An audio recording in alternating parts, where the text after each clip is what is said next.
Thank you very much, ladies and gentlemen. Today I want to talk about it's a continuation of my book, The Secret of the Richest Man that I ever lived. And today I want us to look at chapter 4 of the book. Here, this chapter 4 talks about developing the heart of giving. The heart of giving. It is very important that anyone who wants to make wealth, who want to achieve a lot in the area of creating wealth, should develop the heart for giving.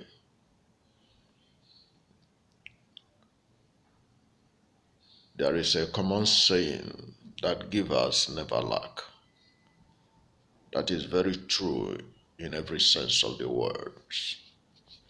King Solomon recognized this and advised the people of Israel to give for good causes. The advice to those who want to be rich and avoid poverty like a plague is this: obey this law of Solomon as contained in Proverbs chapter 11, verse 24. Quote, give freely and become more wealthy. Be stingy and lose everything. And again in Proverbs chapter 19, verse 17, Solomon said, he that had pity upon the poor lent unto the Lord, and that which he had given will he pay him again. There are so many teachers of prosperity, from the religious to the secular, who have carried out extensive studies which show that giving is part of the process of getting wealthy and remaining wealthy throughout a lifetime. And many of the most successful people in the world had been givers. The world's greatest music star, Michael Jackson, donated approximately $500 million to charity. And he is still donating part of his royalty to charity, even in debt. When you have the heart of giving like Michael Jackson, you cannot but be the best in your craft and the highest earner in the industry. He holds the Guinness World Record for donating the maximum amount of money as an entertainer. One of the world's richest men, Bill Gates, had donated $20 billion to numerous charities around the world in 2018 alone. In 2017, Bill Gates and his wife gave an estimated $4.78 billion. Overall, the Gates have given a total of $45.5 billion through their foundation and other family foundations dating back to 1994. And Gates created the Giving Pledge with the billionaire Warren Buffett, which invites billionaires to commit by giving away the majority of their money to charity. Jeff Bezos, who is also one of the richest men in the world, in 2018 gave an estimated $2 billion for the launch of his Bezos Day One Fund, which supports existing non-profits that help homeless families, and created a network of new non-profit one preschools in low-income communities. Bezos, who at the time worth over $136 billion, founded the fund with his former wife, Mackenzie Bezos. Michael Bloomberg, who has a net worth of $56 billion, has given 767 million to causes including the arts, education, environment, public health groups and programs aimed at improving city governments worldwide. In 2017, he donated an estimated $702 million. Bloomberg's lifetime giving is estimated to be over 6.4 billion. Warren Buffett gave the Bill and Melinda Gates Foundation nearly 2.6 billion in Berkshire Hathaway stock in 2018. The founder of Facebook, Mark Zuckerberg, who is worth over $73 billion, and Priscilla Chan in 2017 gave over 2 billion to various charities.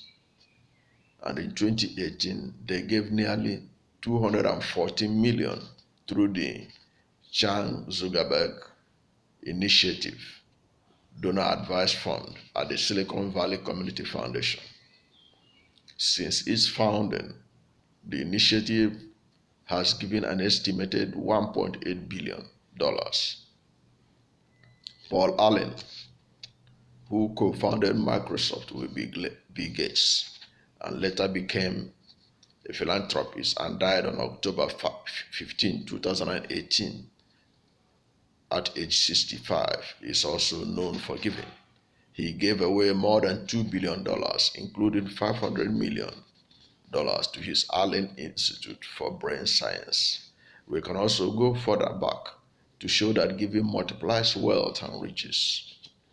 Take a look at American industrialist and philanthropist John Davidson Rockefeller. He was born in July 8, 1839 and died on May 23, 1937, and is well known for his legendary giving. In 1870, he founded the Standard Oil Company, and as Rockefeller's wealth soared, he became the world's richest man. His wealth was estimated at $900 million in 1913.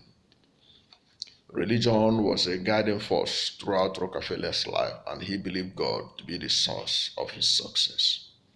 From his very first paycheck, Rockefeller tithed 10% of his earnings to his church. He believed in the law of tenfold return.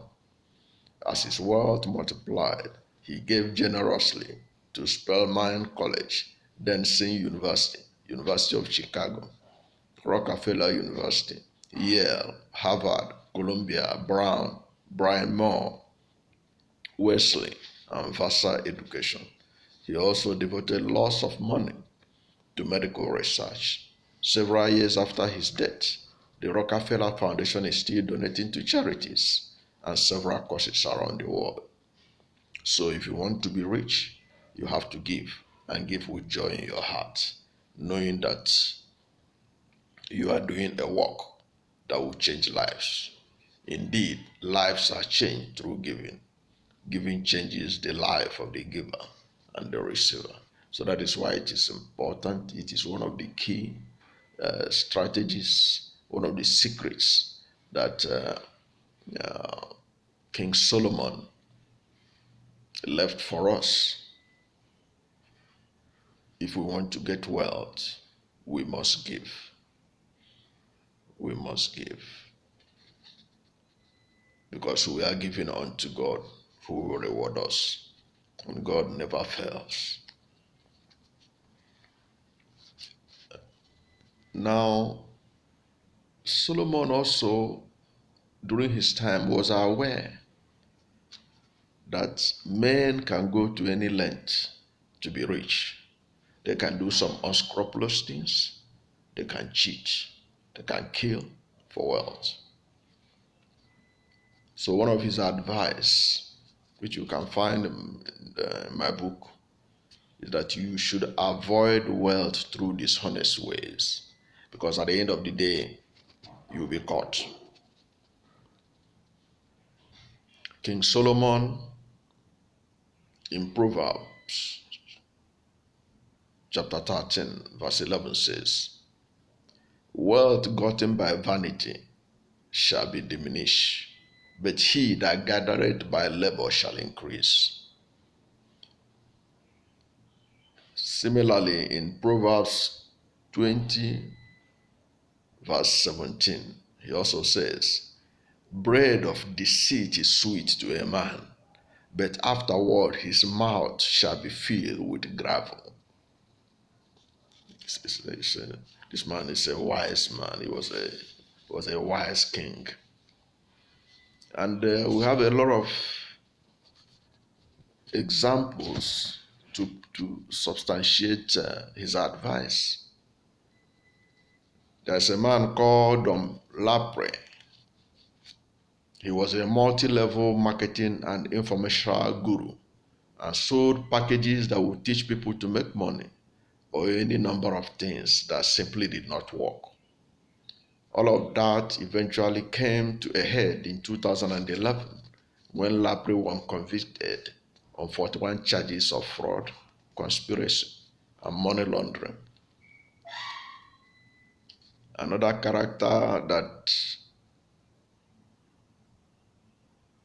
made money through a dishonest way was Lucky Luciano. Those who follow gangland stories in America, they must have heard about Charlie the Lucky Luciano. A lot of movies have been made about him. He was an Italian-born American mobster, best known for engineering the structure of modern organized crime in the United States. Charlie the Lucky Luciano was born Salvatore Luciano in Sicily, Italy, on November 14, 1897. Luciano split New York City into 5 crime families, heading the Genovese crime family himself. He also initiated the commission, which serves as a governing body for organized crime nationwide. In the early 1930s, Luciano was enjoying the high life. He lived at New York's luxurious Waldorf Towers, part of the Waldorf Astoria Hotel under the name Charlie Rose. Flush with cash, Luciano looked the part of a wealthy businessman, wearing custom-made suits and riding around in chauffeur-driven cars. But the good time ended when Thomas E. Dewey was appointed to serve as a special prosecutor to look into organized crime in 1935. Luciano's luck ran out in 1936. He and 8 members of his vice racket were brought to trial that May, convicted on extortion and prostitution charges in June. He was sentenced to 30 to 50 years in jail. Another character who also made wealth in the wrong way, and a lot of movies have also been made about him, is Alfonso Gabriel Capone, popularly known as Al Capone. He was born in 1899 and died in 1947. He was an American gangster who rose to fame during the Prohibition era in the United States. He was an uncompromising boss at the Chicago outfit who ran illegal speakeasies, gambling, and brothels. He used an unprecedented level of violence and intimidation to cement his power and influence over the local police and other gang members. It was Al Capone who ordered the St. Valentine's Day massacre of fellow gang members in 1929. Capone was convicted on charges of income tax evasion and sentenced to jail. That is always the story. Those who cheat, who go the wrong way in acquisition of wealth, that's how they end up. Another character that has also made money in the wrong way, in a dishonest way, was Emmanuel Nwude. He was a Nigerian scammer that sold fake airports for $242 million to a bank in another country. Emmanuel Nwude sold an imaginary airport to a bank for $242 million between 1995 and 1998. Between 1995 and 1998. This man conned a whole bank in Brazil, sold to them a fictitious airport that never existed. Nwude was a former director of Union Bank of Nigeria, a position which made him close to links, information, and documents that other people would not be aware of. He impersonated the governor of the Central Bank of Nigeria at the time, Paul Oguma, and connected with bank director Nelson Sagachi, pitching him a staggering chance to get in on the country's plan to build an airport in Abuja.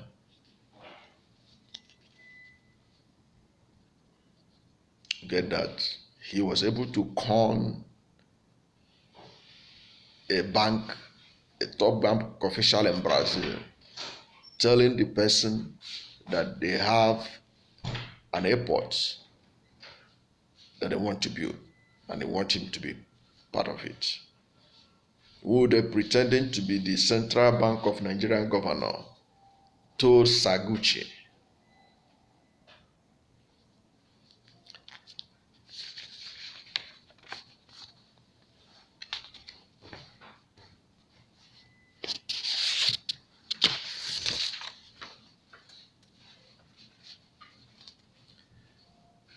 that there is a bank, that there is an airport that is being built in Nigeria, and that he should that he will get $10 million commission.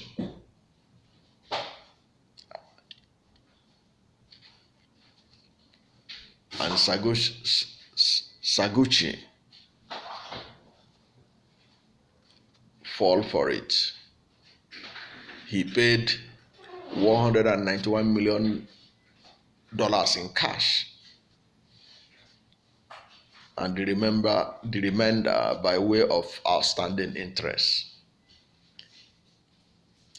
Among those who helped to perpetrate this scam, were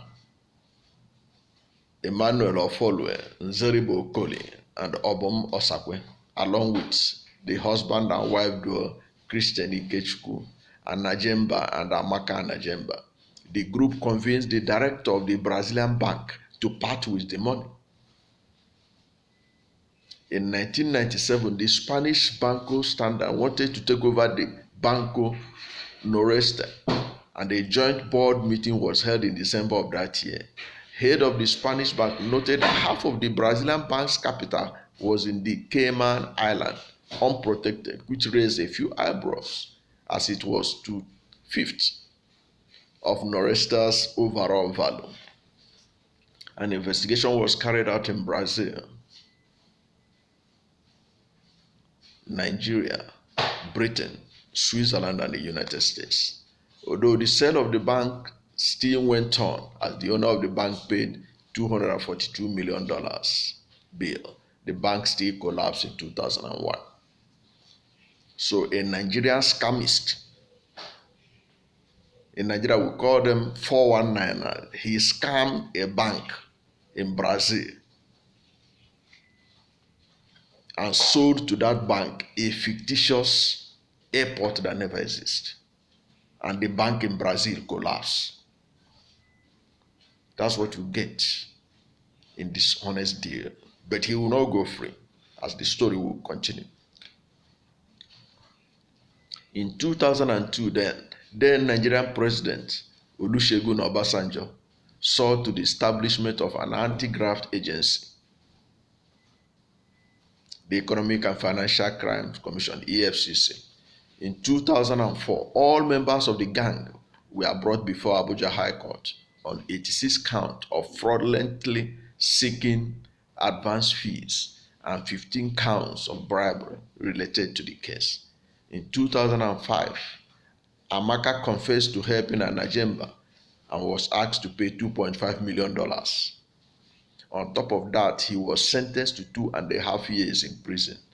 Muda attempted to bribe Nuhu Rimadu, who at the time was chairman of the EFCC, with $75,000 cash, but he refused, and Muda was charged with attempted bribery. Following Sakaguchi's witness, Muda finally pleaded guilty and was sentenced to 5 concurrent sentences of 5 years, and was also asked to pay $10 million fine to the federal government. Now, this process of making dishonest money is not only related to, it's not only those who are in business that does it. There are those who are doing it in government. In Nigeria, there was a governor in Plateau State. His name is Joshua Darie. Joshua Darie was a successful chartered accountant before he became the governor of Plateau State in north central Nigeria. As a governor, he was receiving the highest paycheck that the country could offer, only a little less than the salary and pay of the office of the president. He was not satisfied. He stole from the state treasury to further his personal wealth and political interest. A High Court of the Federal Capital Territory, Abuja, Nigeria, presided over by Justice Adebokola Majoko, sentenced him to 14 years imprisonment on charges of criminal breach of trust and criminal appropriation of the state's funds running to over $2 billion. The judgment, which came at the end of about 10-year trial, saw over 8 years of delay caused by Darie's appeals attacking the validity and competence of the charges from the trial court to the Court of Appeal and the Supreme Court. He lost all the way. It also came over, it took almost, because of the corruption in Nigeria, it took almost 13 years before he was convicted.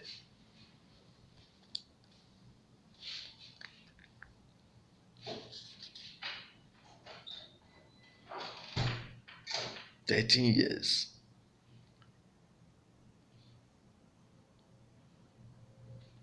This man also jumped bail in United Kingdom, where he was investigated for alleged crime, including money laundering. Another former government official in Nigeria who has also been convicted was Reverend Jolly Nyame. He was a former governor of Taraba State in northeast Nigeria. He served for 8 years as governor of the state between 1999 and 2007. The state took good care of him and paid him fantastic salaries and other perks of office. Like Darie, it was not enough for him. He wanted more. Instead of investing his money to multiply legitimately, he chose to steal from the public treasury. He therefore fell from grace to grass. For stealing the state's funds running to the tune of 1.64 billion naira, he was jailed for 14 years by Justice Adebokola Banjoko of the High Court of Federal Capital Territory, Abuja, in Gudu, Abuja. He was convicted on a total of 27 out of the 41 counts preferred against him. So these examples we gave in the book of those who went the wrong way in the course of seeking wealth gives validity to what King Solomon talked about the danger in seeking wealth in a dishonest way, that the person who does it will eventually pay the price. And these examples we gave shows that the wise king, Solomon was not only the richest king the richest man that ever lived, he was also the wisest that ever lived. So his wise counsel on wealth and what to avoid is a lesson for everyone in search of sustainable wealth, genuine wealth. Another interesting lesson that Solomon gave is how to create generational wealth. Solomon do not believe that wealth is just something you create for your own purpose alone to meet your need. Solomon was ahead of his time. He was talking about sustainable wealth. Today we talk about sustainable development of the environment, sustainable management of resources, sustainable agriculture, sustainable environmental management. Solomon was one of the great thinkers who initiated the concept of thinking beyond now and thinking about the future generation. So that is why it is important that we should try in our course of seeking wealth to create generational wealth, wealth that will remain even when we are gone. What is the essence of amassing wealth if you cannot pass it to your children and children's children and so on? The wise king, in one of his teachings, harped on the need for generational wealth. He wants us to aspire to sustainable and generational riches because that is the biggest legacy we could leave for the next generation. In Proverbs chapter 13, verse 22, Solomon says, "A good man leaves an inheritance to his children's children, but the wealth of the sinner is stored up for the righteous." He wants the wealth seeker to pursue it with the eyes on the future. He was teaching that if you want to be considered a good man, you must care about your children and ensure that your children's children does not beg bread in your debt. It is a call for vigilance in wealth acquisition, knowing that you should not spend all that you earn for your immediate pleasure, forgetting about tomorrow, for it shall surely come. The question then becomes, how does one achieve this objective? In the traditional or agrarian society in which Solomon lived, a man of means must have several acres of land, developed and undeveloped, that he would bequeath to his heirs on his death.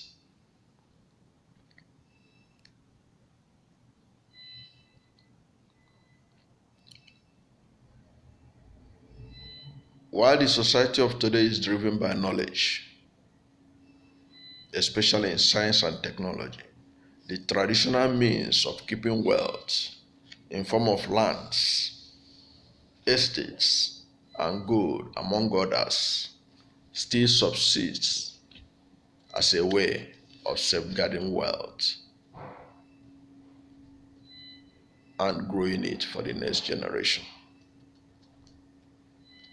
In the world of today, those who invested in real estate have cause to celebrate because you can hardly go wrong if you do your due diligence and invest in landed property. The harvest is much when you sow in real estate following due process. You must, however, ensure that you put mechanism in place to ensure that the smooth running of your estate, with or without you.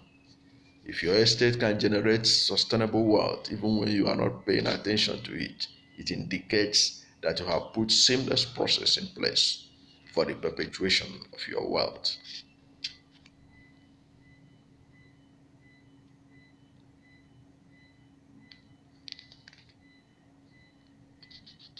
And is successful transfer to your heirs.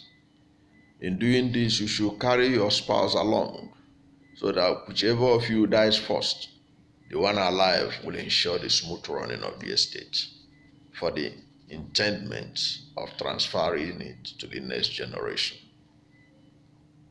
Aside lands and estates, or perhaps physical gold, other ornaments, buildings, machineries, natural resources like mines and oil blocks that could be turned to generation wealth. There is also intellectual properties that if you own them could generate wealth for you and your children and children's children.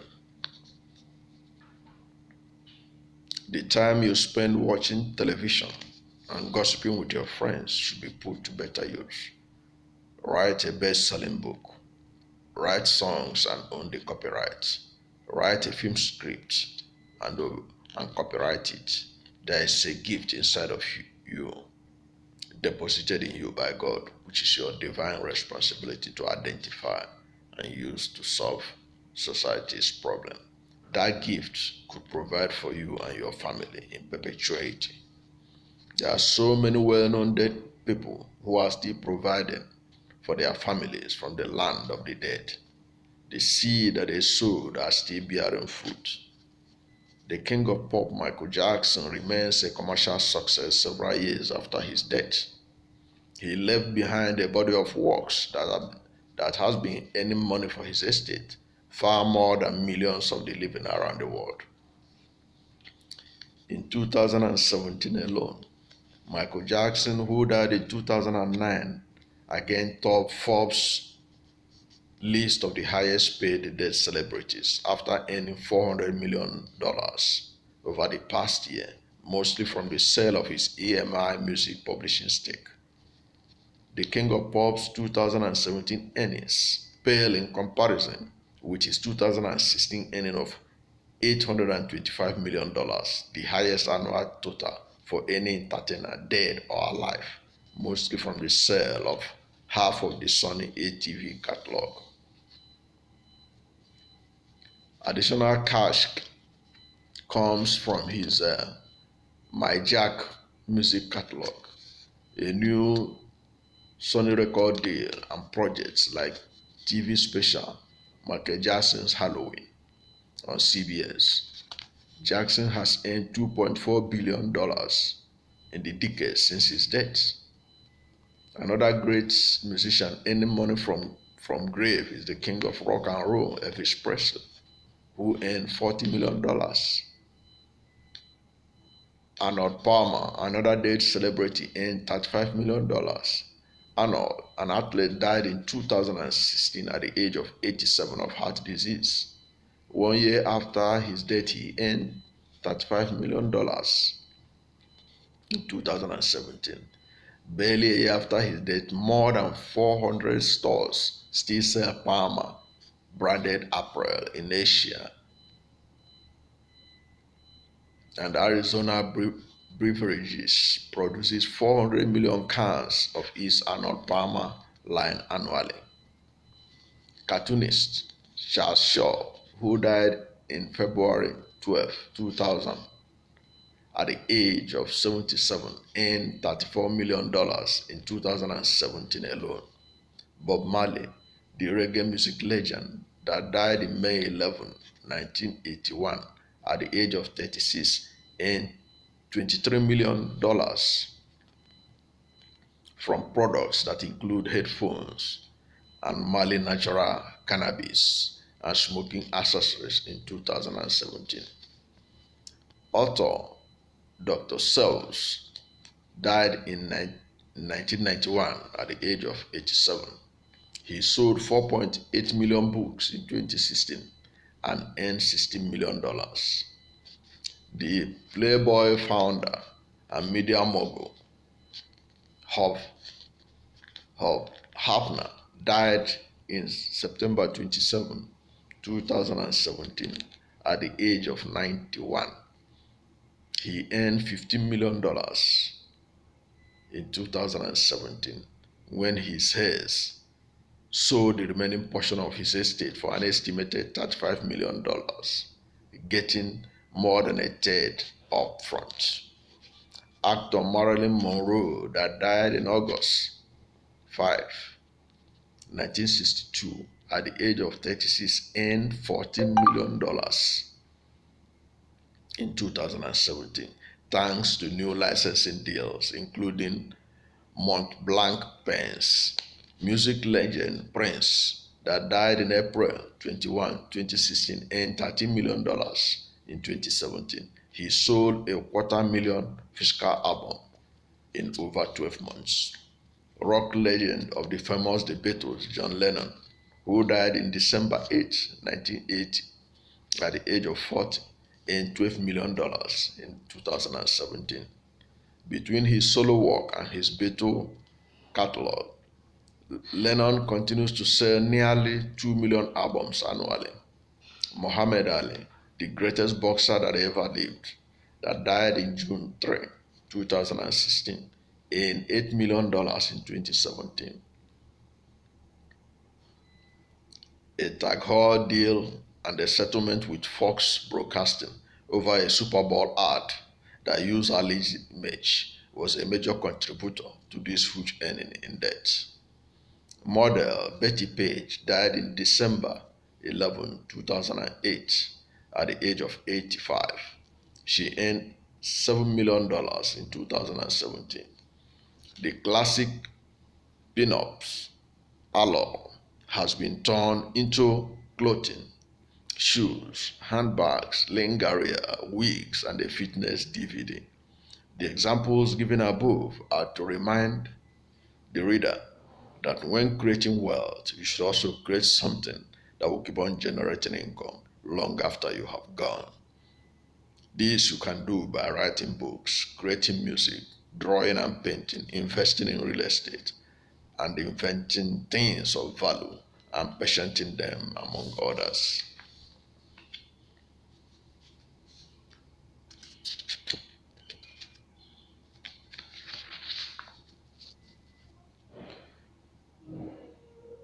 King Solomon also emphasized work. Work ethic is very important to King Solomon. He recognized that work ethic is important. So that is why we must match our thoughts. We have already talked about the importance of thinking right, but we must match our thoughts with work to succeed. In Proverbs chapter 10, verse 24, Solomon says, "What the sinful man is afraid of will come upon him, and what is wanted by the man who is right with God will be given to him." And in Proverbs chapter 4, verse 23, "Keep thy heart with all due diligence, for out of it are the issues of life." Proverbs chapter 4, verse 23 to 27 says, "Above all else, guard your heart, for everything you do flow from it. Keep your mouth free of perversity. Keep corrupt talks far from your lips. Let your eyes look straight ahead.